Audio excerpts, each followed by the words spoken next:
en tout cas pas au sein de notre institution. Une question, est-ce que vous continuez de vous demander pourquoi on n'arrive pas à arrêter les Black Blocs, qui sont la première cause de violence? Ça vous fait sourire ma question, pourquoi?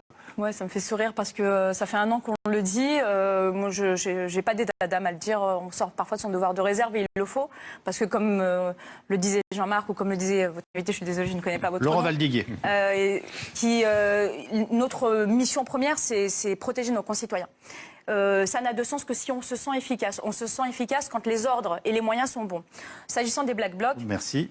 On sait les arrêter en amont. On pourrait les arrêter en amont. Finalement, on a des agents de renseignement qui sont excellents.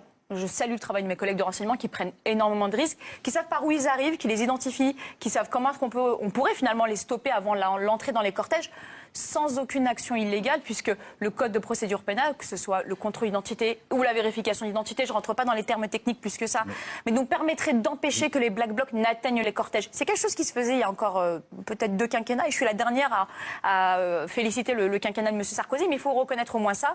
Il n'en demeure pas moins que depuis la loi travail, bizarrement, les cortèges de Black Blocs arrivent plus facilement aux cortèges de manifestants. C'est à se demander si les ordres, finalement, ne sont pas un peu manquants. Vous êtes en train de me dire qu'on laisse faire?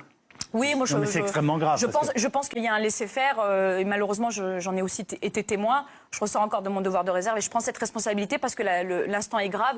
Aujourd'hui, on a une incitation à la haine et à la violence vis-à-vis de nos personnes. Oui. Nos familles sont en danger. On ne peut plus se permettre de rester sur l'autel du discours politique, de la récupération politique. Ce qu'on veut aujourd'hui, c'est des choses qui sont concrètes. Oui, on peut arrêter les Black Blocs quand ils sortent des stations de métro. On sait par où ils arrivent. Oui, ils sont déjà en infraction du point de vue du code pénal, mais aussi on sait qu'avec le code de procédure pénale, on peut les empêcher d'atteindre les cortèges.